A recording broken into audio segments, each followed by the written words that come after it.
Salut à tous, je suis Marc. Nous sommes de retour avec un nouvel épisode de notre podcast quotidien en français. J'espère que vous allez bien. Installez-vous avec une tasse de café ou de thé. Êtes-vous prêt à plonger dans la langue française? Ici, vous entendez le français qu'on parle dans les rues de Paris ou Lyon. Salut, je suis Sophie. Aujourd'hui, nous voulons vous aider à améliorer votre compréhension orale. Vous devez comprendre le vrai français, pas seulement celui des manuels. Nous parlons comme avec des amis, la famille ou des collègues. C'est le français réel avec pauses, rires et expressions du quotidien. Oui, aujourd'hui nous parlons de la vie de tous les jours.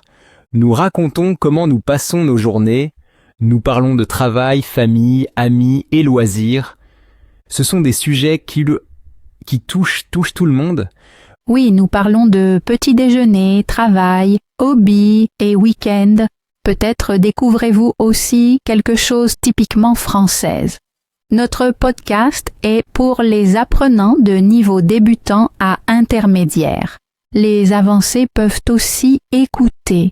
Ils peuvent se détendre et pratiquer leur prononciation. Et ne vous inquiétez pas si vous ne comprenez pas chaque mot. C'est normal, vous n'avez pas besoin de tout traduire. L'important est de saisir l'idée principale. Oui, demandez-vous, quelles émotions entendez-vous? De quoi s'agit-il? Quel est le thème? Vous écoutez ainsi aussi dans votre langue maternelle. Vous n'analysez pas chaque mot. Vous comprenez le sens grâce au ton et au contexte. Avec l'entraînement, cela arrive aussi en français. Notre deuxième conseil, écoutez plusieurs fois. Le podcast dure 1 heure, mais vous n'avez pas à tout écouter d'un coup. Tu peux écouter aujourd'hui les 10 premières minutes. Demain, tu peux les répéter puis continuer. La répétition est vraiment importante pour retenir les mots. Si tu veux, tu peux d'abord écouter avec des sous-titres. Ainsi, tu comprends mieux. Ensuite, écoute sans sous-titres. C'est le meilleur exercice pour ton oreille. Tu remarqueras que tu reconnais des mots déjà connus. Et c'est exactement le moment où ton cerveau commence à vraiment stocker la langue. Si tu fais cela régulièrement, tu verras vite des progrès. Je conseille aussi de ne pas écouter trop à la fois. 10 ou 15 minutes sont parfaites. Ensuite, fais une pause, va marcher, écoute de la musique ou fais autre chose. Si tu écoutes le lendemain ce passage, tu seras surpris de tout ce que tu comprends déjà. Ton cerveau continue de travailler automatiquement. Oui, c'est absolument vrai. Et j'ajouterai quelque chose. Répète les phrases que tu aimes, à voix haute ou dans ta tête. Si tu entends par exemple « Je me réveille à 7h30 », répète-la. Puis change un peu. « Je me réveille à 8h » ou « le week-end à 9h ». Ainsi, tu apprends à utiliser la langue avec souplesse. Tu n'écoutes pas seulement, tu commences à parler activement. C'est la clé. Répétition, variation et plaisir. Beaucoup d'apprenants pensent qu'ils doivent comprendre chaque mot, mais ce n'est pas vrai. La langue est musique, rythme, émotion.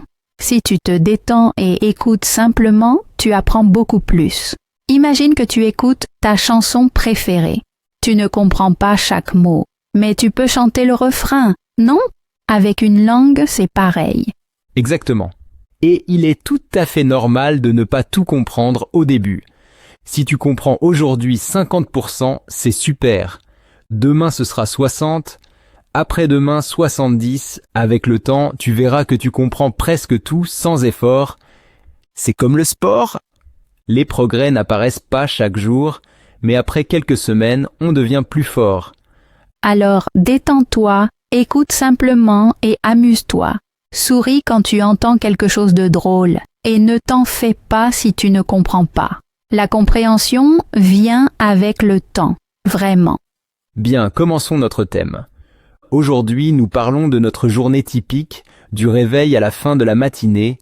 Je raconte d'abord un peu sur moi. D'habitude, mon réveil sonne à 7h30, mais honnêtement, je ne me lève jamais tout de suite. J'appuie presque toujours sur la touche snooze. Parfois 1 fois, parfois 3. Chaque matin, c'est pareil. Je reste au lit et je pense, encore 5 minutes. Et bien sûr, ce ne sont jamais seulement 5 minutes. Quand j'y arrive enfin, je vais directement à la salle de bain. Là, ma journée commence. J'allume la lumière, je me brosse les dents et je me lave le visage avec de l'eau froide. Ensuite, j'utilise une lotion, puis une crème. C'est ma petite routine pour me dire « Voilà, la journée commence ». Puis vient la douche. En semaine, je me douche vite, mais le week-end, je reste volontiers plus longtemps sous l'eau chaude. Là, je réfléchis, je planifie ma journée ou je chante un peu, mais seulement si personne ne m'entend. Après la douche, je m'habille et cela prend parfois plus de temps que je voudrais. Je reste devant l'armoire, je regarde, je réfléchis et finalement je prends encore la même chose qu'hier. Je sais, c'est bête, mais c'est moi. Je connais bien ça. Chez moi, le réveil sonne à 7 heures. Je reste alors souvent quelques minutes de plus au lit, parfois 5, parfois 20, selon ma fatigue. Et honnêtement, je me demande chaque fois, pourquoi mettre le réveil si tôt si je l'éteins quand même? Un moment, je me force alors à me lever. Je vais à la salle de bain et je me lave le visage à l'eau froide, meilleur réveil. Ensuite, je me brosse les dents, je prends une douche rapide et je suis prêt pour la journée. J'aime ce moment où l'on est frais, des vêtements propres et la journée commence à peine. Puis vient mon moment préféré du matin, le petit déjeuner. Sans petit déjeuner, rien ne va chez moi. Je suis le type classique, un café fort, un croissant, parfois avec confiture. Si j'ai le temps, je vais au petit café du coin. Je bois mon espresso debout, comme beaucoup ici. C'est presque un rituel. Cela dure seulement 2 minutes, mais cela me donne le sentiment que la journée a officiellement commencé. Si je reste à la maison, je prépare le café avec la cafetière italienne. L'odeur du café frais est pour moi le meilleur départ. Ensuite, je m'assois, je prends mon portable et je regarde vite les infos ou les mails. Et alors la journée peut vraiment commencer. Oh oui, je connais ça. Moi aussi je le fais. Je regarde les infos du matin, la météo et parfois des messages d'amis. C'est mon petit départ avant que tout ne commence vraiment.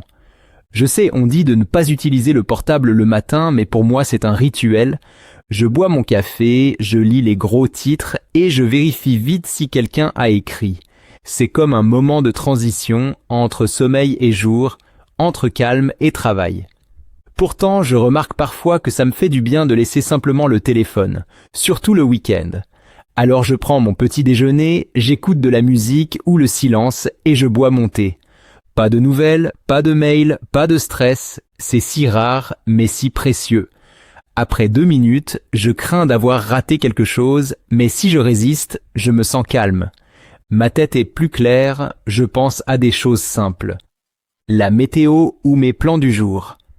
Ça paraît banal, mais ces petits moments font une grande différence. Oui, je comprends bien. J'ai aussi essayé ces 10 minutes sans téléphone le matin. Et je te dis, c'est bien plus difficile qu'on ne le pense. On croit que c'est facile, mais la main prend le téléphone automatiquement. C'est presque comme si c'était une partie de nous. J'ai remarqué que souvent je n'ai pas de raison précise de l'utiliser. J'ouvre mes mails, puis les infos, puis WhatsApp, juste par habitude. En télétravail, je m'installe à l'ordinateur, lis mes mails professionnels et bois ma 2e tasse de thé. Le matin, j'aime boire du thé vert ou de la camomille. Le café est parfois trop fort, il me rend nerveux. Le thé me donne de l'énergie, mais d'une manière plus calme. Je remarque que je me concentre mieux quand je n'entre pas directement dans la journée. Si je prends le temps de boire un thé et d'organiser mes pensées, je commence plus équilibrée. Mais bien sûr, certains jours, j'ai déjà le téléphone en main pendant le petit déjeuner.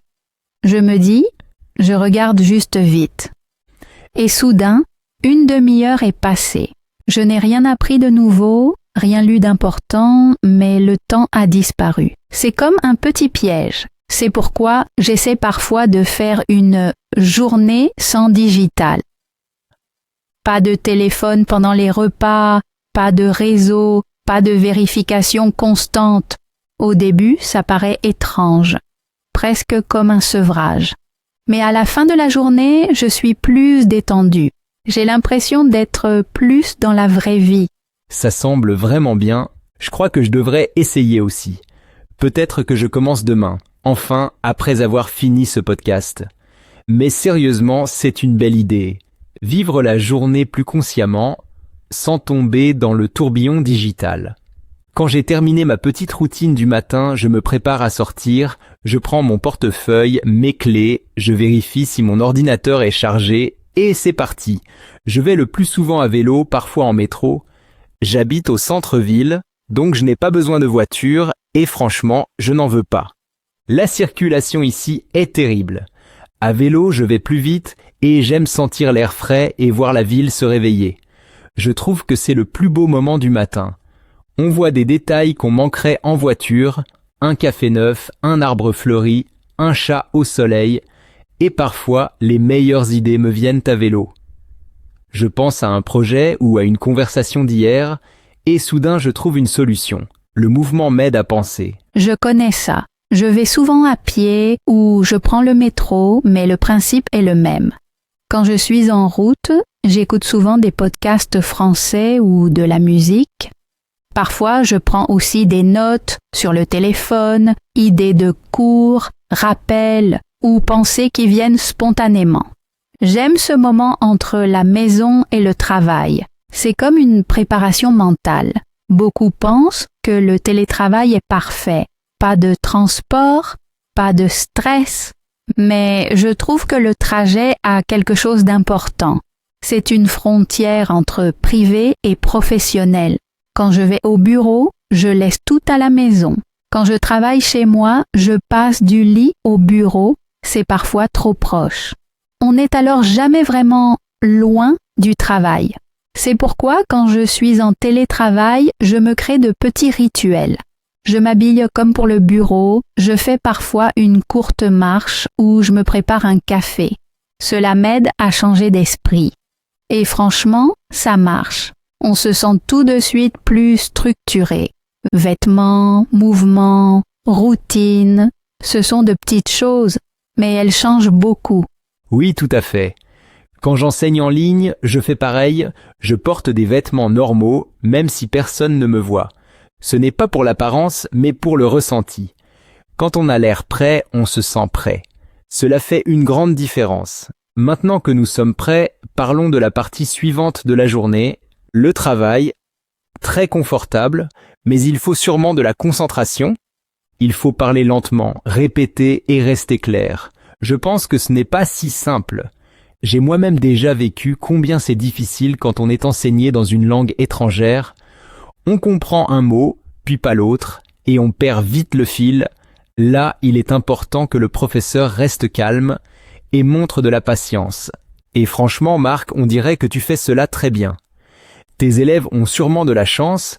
Le langage corporel est aussi très important pour apprendre. Il aide quand les mots manquent. Je me souviens comment ma prof de français utilisait toujours des gestes pour expliquer.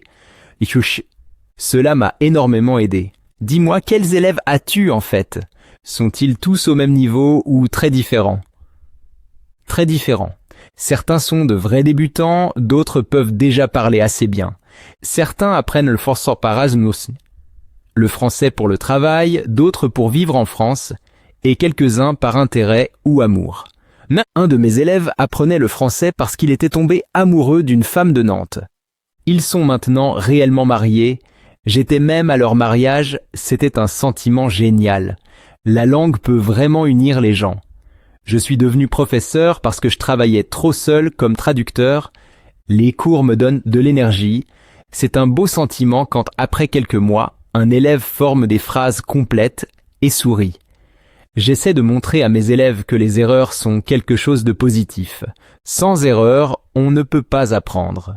Je dis toujours, celui qui parle fait des erreurs, et celui qui fait des erreurs apprend. Dans mon cours, je pose beaucoup de questions ouvertes. Je veux que tout le monde ose parler même s'il n'est pas sûr. Peu à peu, il s'ouvre. C'est comme un papillon qui sort lentement de son cocon. D'abord prudent, puis avec de plus en plus de courage, c'est vraiment bien dit. Je trouve que cela correspond aussi à mon métier, même si je fais autre chose. Je travaille en communication digitale. Je gère les réseaux sociaux d'une entreprise française. Nous produisons des objets de maison et de design.